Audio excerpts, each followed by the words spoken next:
beriman itu ya di keyakinan. Iya, di pikiran. Oh, di pikiran. Maka semuanya berawal dari pemikiran. Iman itu berada di pikiran. Berarti pikiran imannya itu dibenerin dulu gitu. Tetapi tidak cukup pemikiran. Wa amilus sholihat. Orang yang tidak rugi itu pertama beriman di pemikiran, kemudian diwujudkan di dalam amal soleh. Amal soleh itu apa? Perbuatan, praktek. Gitu. Betul. Tapi itu pun masih rugi. Iya. Wa tawasau bil haq. Berlomba-lomba mengajak kepada yang hak. Betul. Berarti apa? Kan apa yang dipahami itu disampaikan kepada orang lain. Ya kan, ngajak orang lain. Dan ono terakhir siji meneh. Apa? Wa tawasau bis sabr.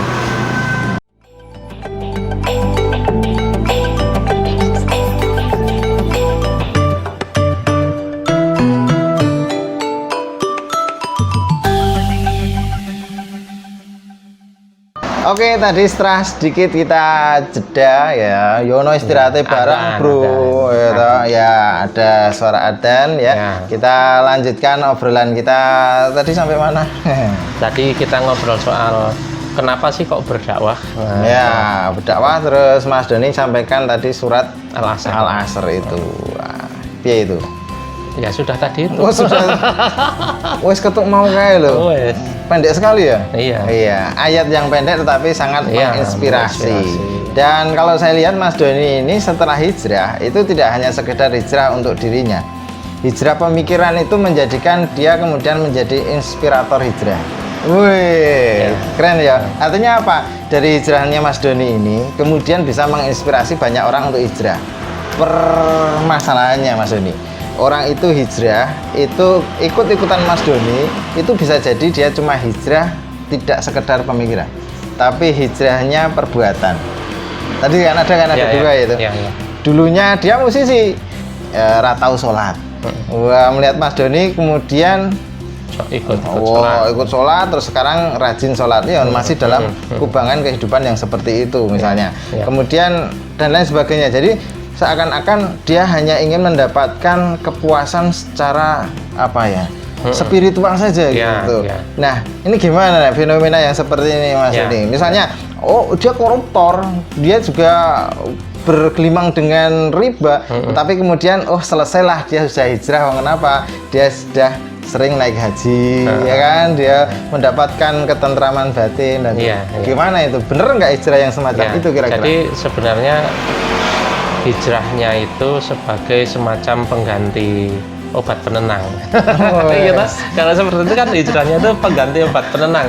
Habis melakukan maksiat, kejahatan gitu, terus mencari penenang dengan sholat dan lain sebagainya.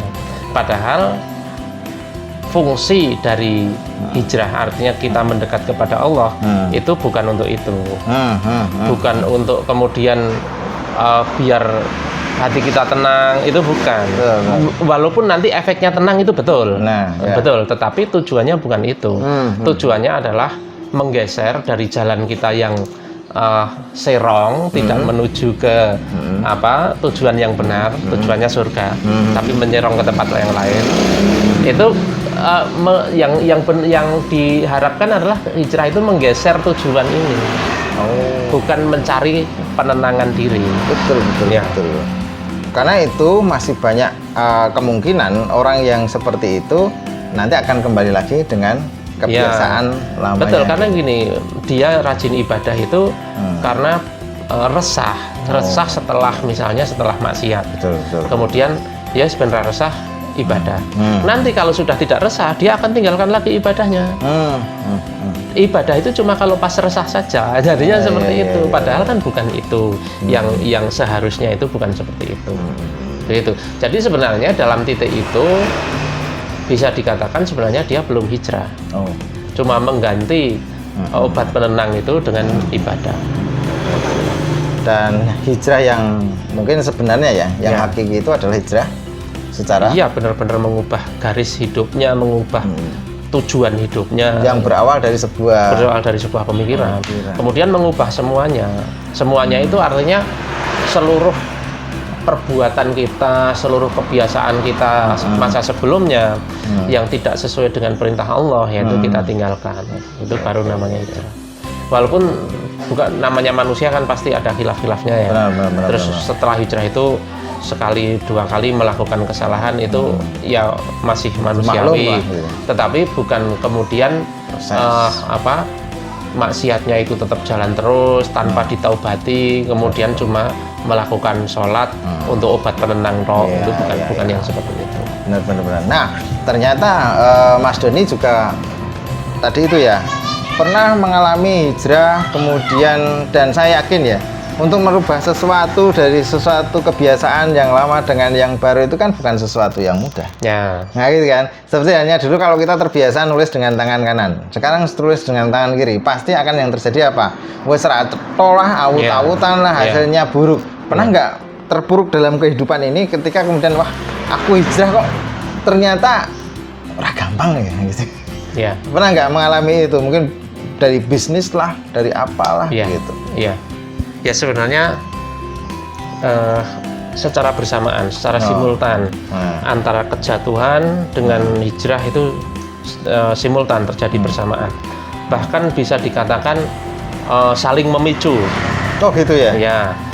Keterpurukan menyebabkan hijrah, terus di dalam hijrah itu disertai dengan kesulitan itu Tapi yang diharapkan bukan kemudian kita nunggu dipicu untuk berubah ya harusnya harusnya kita sendiri sadar bahwa saya harus berubah gitu. Tetapi kalau kita perhatikan nanti ketika ada musibah datang kepada kita itu kalau setelah kita cermati seringkali itu adalah bagaimana Allah mengingatkan kita. Persoalannya ketika Allah mengingatkan kita itu kita responnya bagaimana? Termasuk saya waktu itu ya begitu. Jadi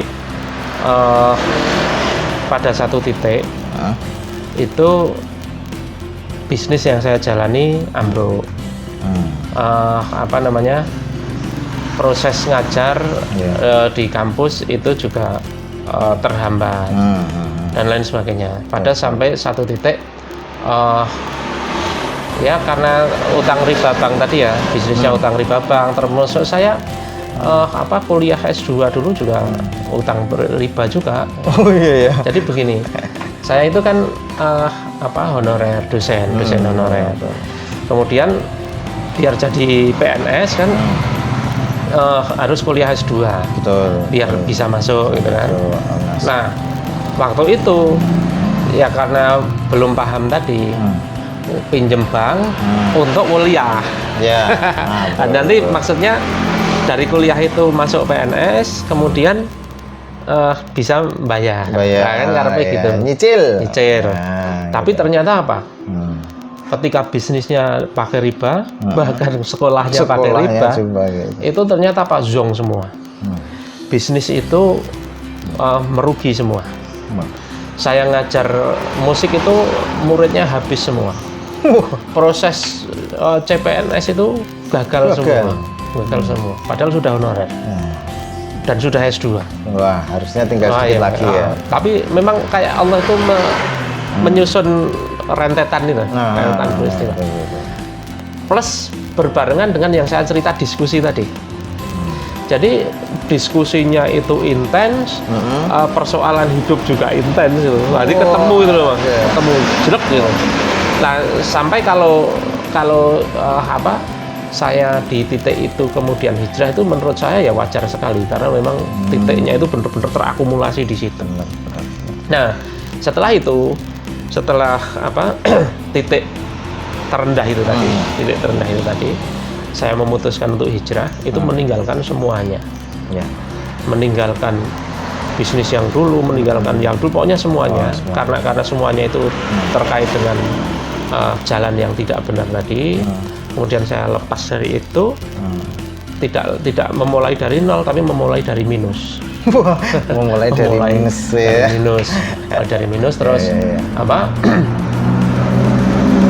saya ngajar di SMA.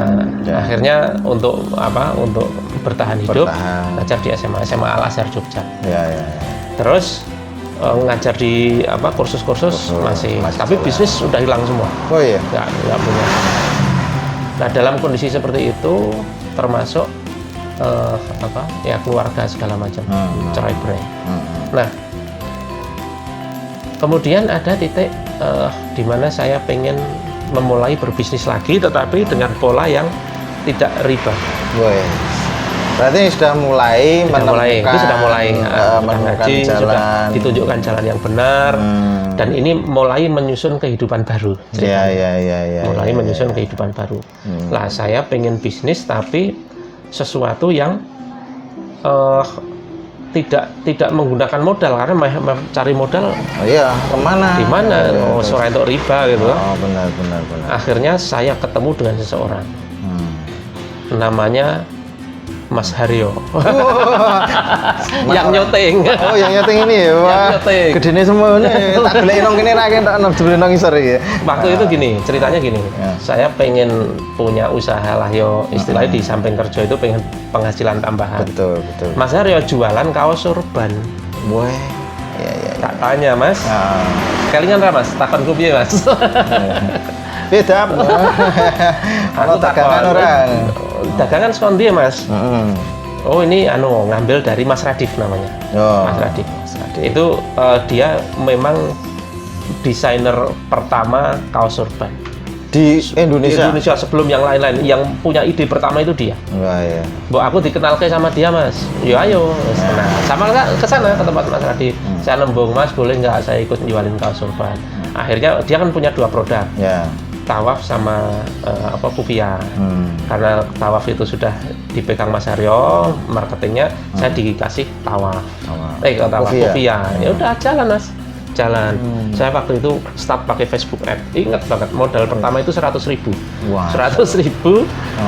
Dan saya belajar Facebook Ad-nya juga dari Mas Haryo. Masya Allah ya, luar biasa. Facebook Ad-nya dari Mas Haryo. Jalan itu.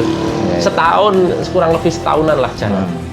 Jadi antara modal dengan profitnya itu seimbang. Profit loh ya. Saya ngajari Facebooknya Mas Haryo. Mas Haryo. Bojone Mas Haryo.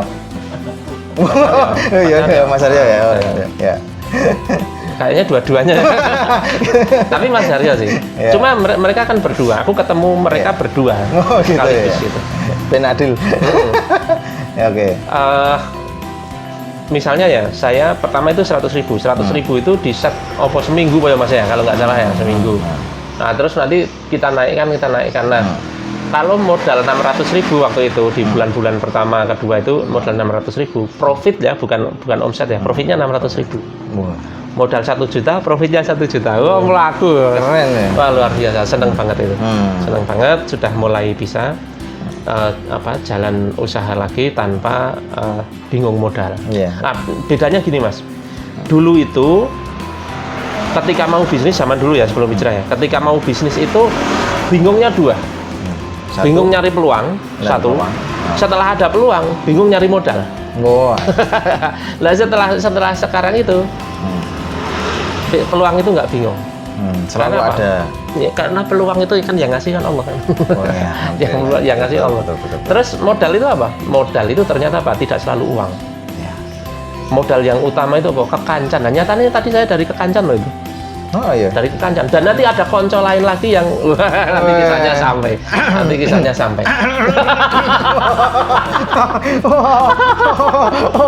Sepatu. Oke, kita lanjut ya. Tapi gini, Mas. Ini.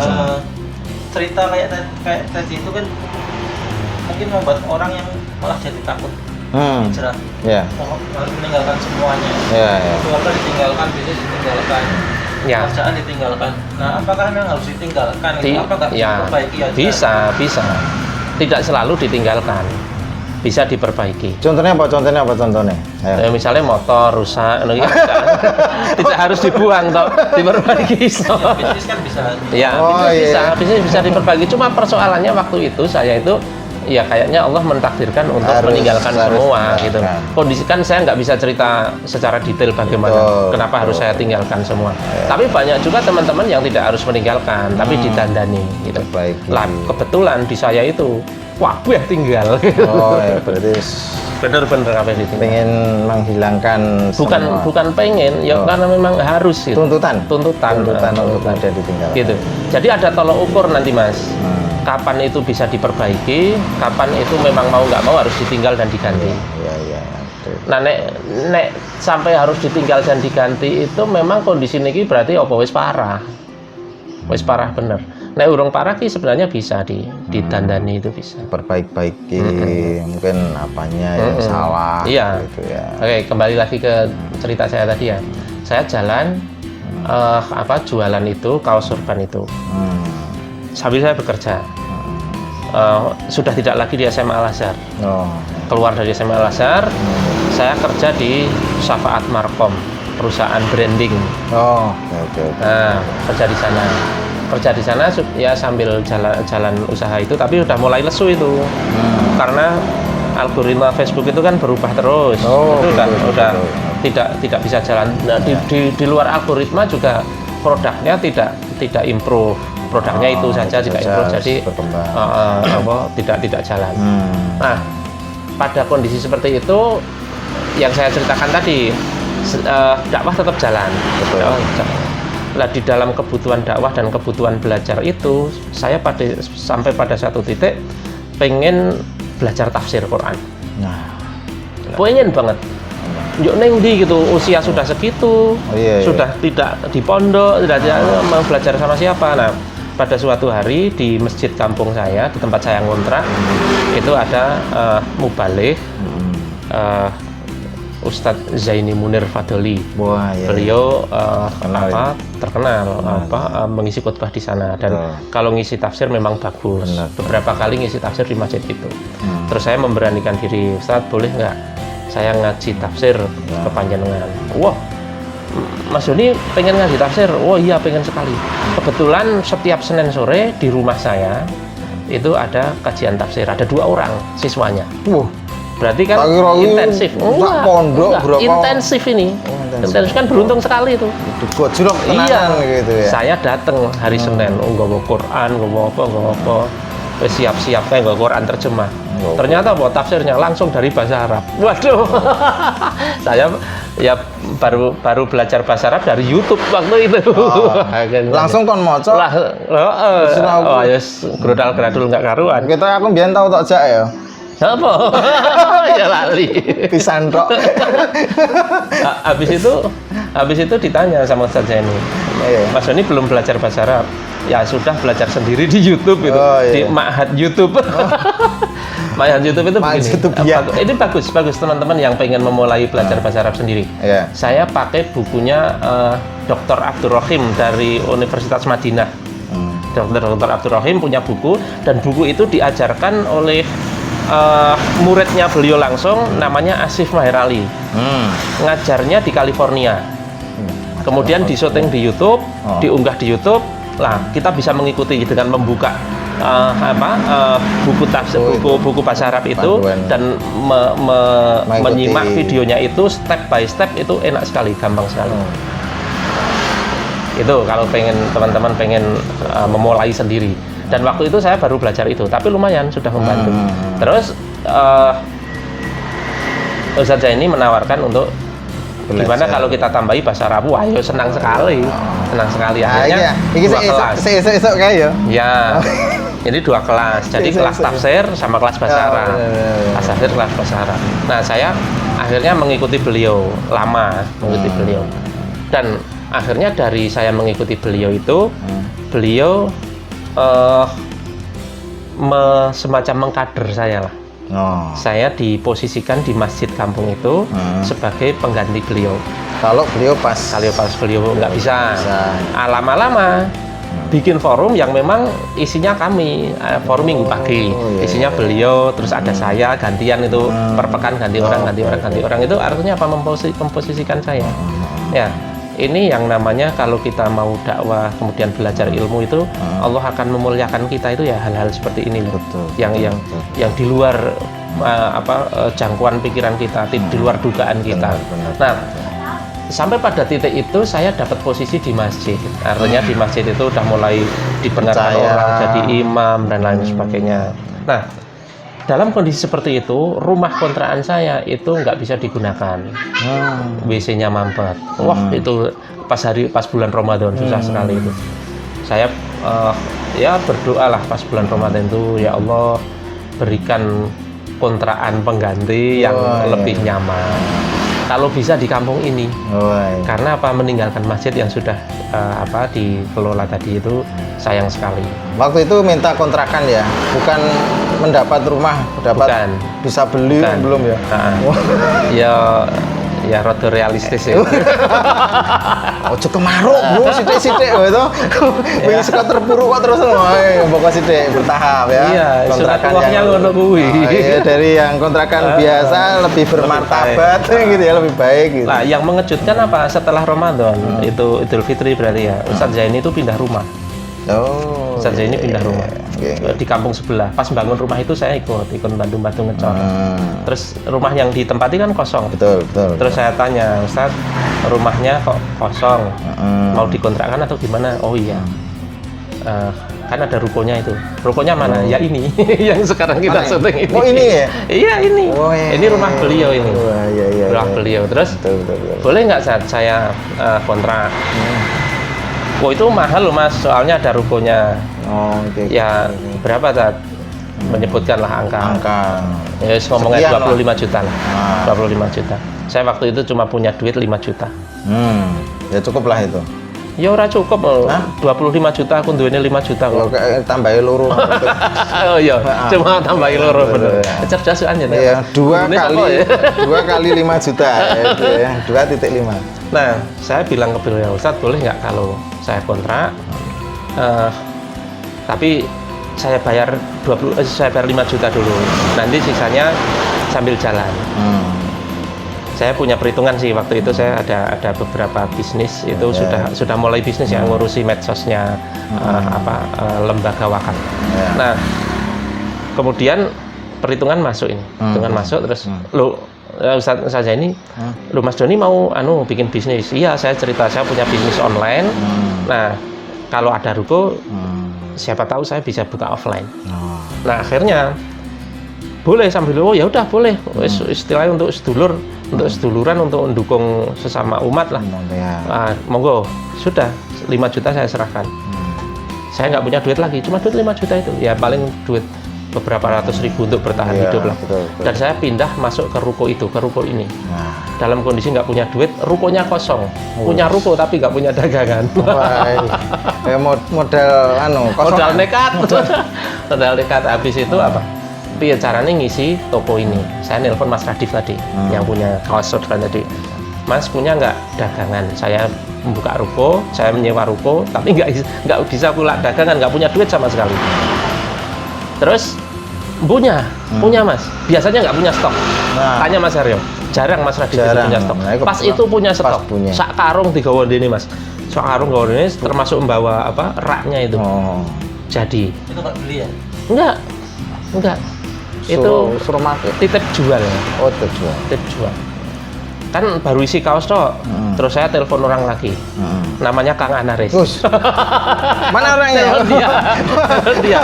Jadi gini, beliau ini punya bisnis gamis, Haifa namanya. Haifa tuh Mas, bener tuh Mas? Ya, masih. Nah, saya telepon, Mas punya stok nggak? Kalian orangnya. Apa sih cerita jenengan aneh? Nah, kebetulan waktu itu saya pas kebetulan mau pindah kios, kontrakan kios itu ya. Bingung aku ya gitu. Saya tak pakai ngendi ki barangku. Aku kan ngono ya. Enggak tahu itu kok iso nyambung kemudian tumbuh ketemu tutup. Nah, saya juga dalam kebingungan kegalauan itu akhirnya tak pindah-pindah serak diuyak karo sip duwe omah kan gitu ya. Akhirnya beliau telepon saya. Akhirnya pindah ke sini semua, dagangan semua. Punya Mas Anaris pindah sini, akhirnya apa? Ruko ini kebek tanpa saya modal 1 rupiah pun. Serius, termasuk sama sijine ya Mas? Mas apa sing herbal Mas Mulyadi. Mas Mulyadi. Gelem ora herbal, gelem banget itu. Iya, betul. Apa dibawain sekalian etalasenya. Coba bayangin, wah nggak masuk akal soalnya. Datang ke sini bawa dagangan sak etalasenya, sampai akhirnya ruko ini kebek ono etalasenya, dagangannya macam-macam. Jadi anget nek turun nang ngene iki. Wes itu nggak masuk akal soalnya. Dan jalan 6 bulan. Ya masih tertatih-tatih lah. 6 bulan. ketemu lagi seseorang. Di awalnya dikasih tahu sama Mas Radif juga. Mas Radif ini berjasa banget sama saya. Waktu awal-awal itu Mas, sebelum saya buka ruko, motor saya itu mogok, nggak bisa jalan. Akhirnya apa? Rusaknya apa Mas? Seker, dandan piro?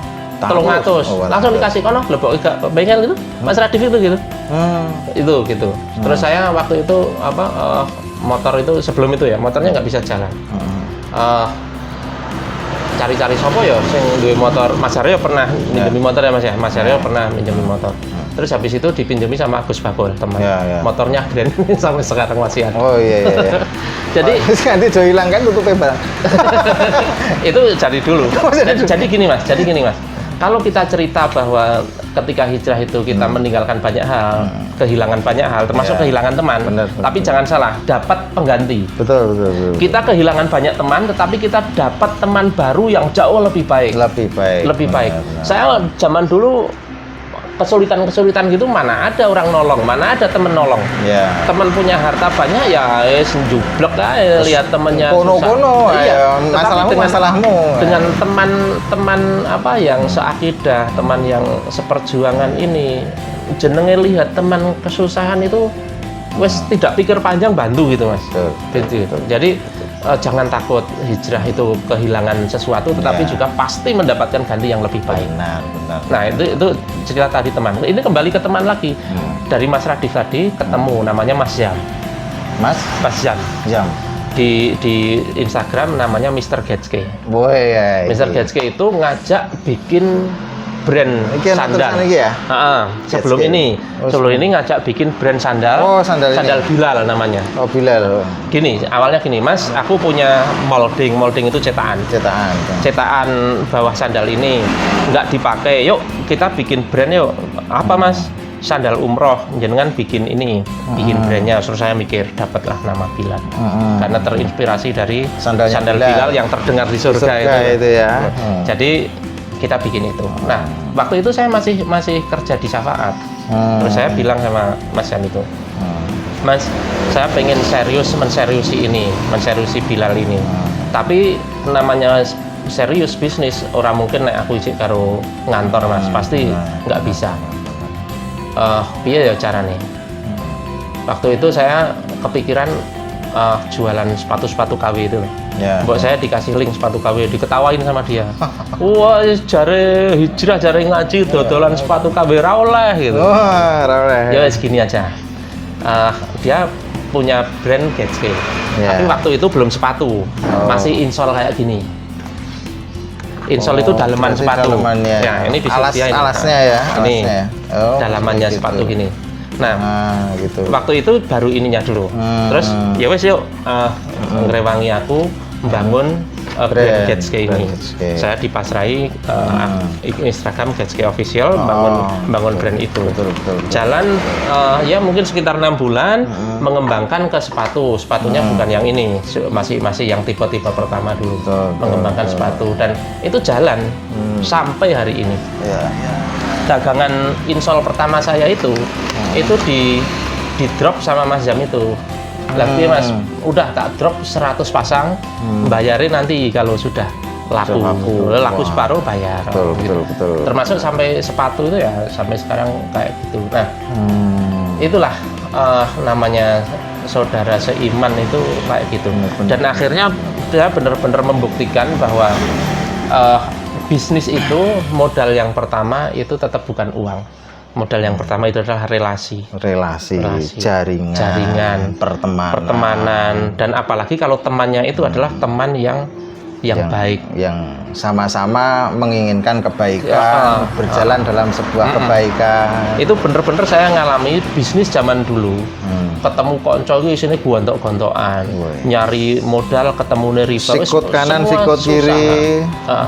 Kalau sekarang itu kaya Allah itu memudahkan gitu, dalam artian peluangnya ya sering muncul, tiba-tiba ada peluang muncul apa. Ketika kita mau menyambut peluang itu juga tidak melulu harus ada cash di depan. Artinya tidak butuh bank, tidak butuh apa. Fakta menunjukkan gitu. Dan yang kesimpulannya apa? setelah saya menjalani semua ini, saya membuktikan intam surwaha yang surkum wa yusabbit aqdamakum. Jika kamu menolong agama Allah, dalam artian kita ikut berdakwah, mendakwahkan agama Allah, yang surkum maka dia akan menolongmu. Itu kan 1 banding 1. Kita menolong agama Allah, Allah menolong kita. Tetapi Allah membalasnya 2 kali, wa yusabbit aqdamakum, dan memuliakan kedudukanmu. Menolong dan memuliakan. Tidak cuma menolong, habis menolong apa dimuliakan. Dan itu demi Allah saya rasakan. Kalau tadi kita membahas bahwa hijrah itu kehilangan, harus meninggalkan ini, itu, dan lain sebagainya, tetapi di balik itu Allah mengganti dengan banyak hal. Dan janji Allah itu tidak pernah tidak ditepati. Itu baru di dunia. Insya Allah nanti akan dibalas di akhirat dengan apa yang telah dijanjikan oleh Allah berupa surga. Betul. Luar biasa. Kalau dari hijrahnya wah ngeri ya, dari sesuatu yang zong tadi itu kemudian sedikit demi sedikit membangun kehidupan ya, berkeluarga juga, kemudian berbisnis juga, kemudian bisa berkembang sampai seperti sekarang ini. Terkenal juga Mas Doni ini dia aktivis di sosmed. Kita melihat banyak tulisan-tulisan yang beliau ya sangat produktif lah beliau. Ada yang dikaryakan dalam bentuk tulisan buku? Ya saya dari dulu itu gemar baca, gemar nulis. Sejak SMA itu suka nulis puisi lah. Masih ada itu kumpulan puisi zaman SMA. Tapi belum diterbitkan ya? Enggak, itu untuk pribadi aja. Oh ya, isinya sayang-sayang barang. Enggak, udah juga ya? Enggak, itu puisi. Sudah ideologis waktu itu? Bukan ideologis, tapi puisi perenungan tentang kehidupan. Wah, itu ya, pencarian jati diri lah. Terus kuliah di musik. Saya sempat nulis buku tentang musik. Oh, nulis buku tentang gitar, tentang gitar. 2 kali waktu itu diterbitkan Gramedia Pustaka Utama tahun 2007-2008. Wih, jane sukses loh dulu itu kalau dia. Iya. itu bestsellernya buku musik Gramedia. Bestsellernya buku musik Gramedia. Dari buku itu saya kenal Bujana Kiki karena sama-sama penulis. Dewa Bujana. Gitu, karena sama-sama penulis kan. Terus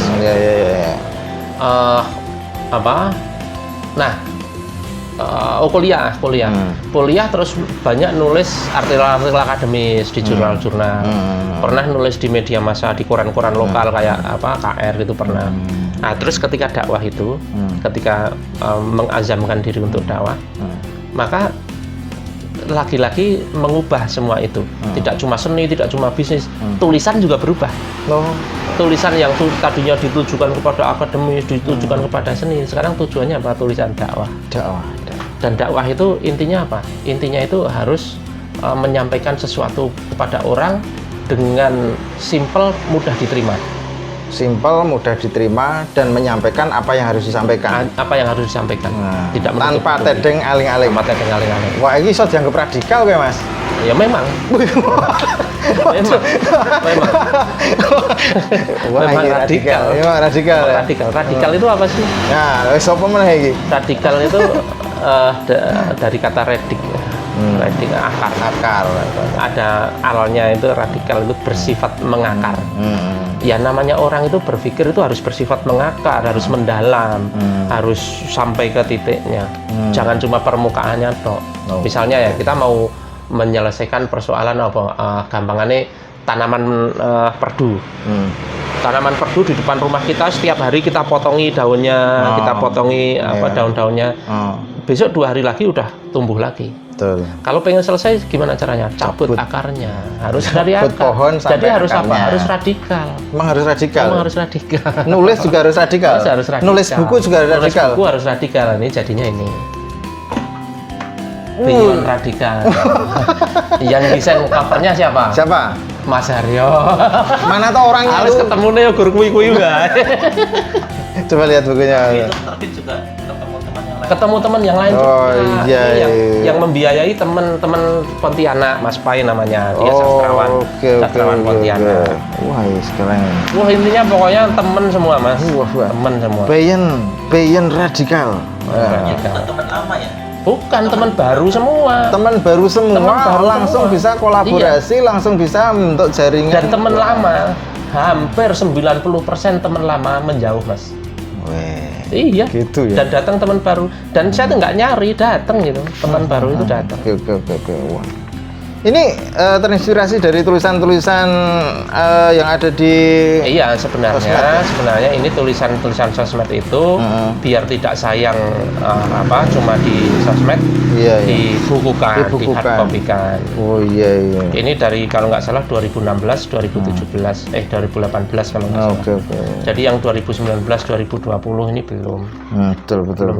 Wah, ini masih ada di pasaran ya? Nggak ada, sudah habis. Wah, udah habis. Udah habis sih. Mau ini iklankan udah habis ya. Berarti ini termasuk laris ya? Iya. Atau mungkin nyetaknya sedikit. Nyetaknya ada dua kemungkinan itu, Mas. Ya, nyetaknya sedikit pun nggak laris ya tetap rantai, Mas. Oh, bener. Kecuali pan rayap ya, disimpan di gudang itu mesti habis. Nggak banyak waktu itu, piro ya? 150 apa Mas? Antara itulah. Itu habis 3 bulan. Oke. Nah, ini ya luar biasa. Beliau juga seorang penulis ternyata ya.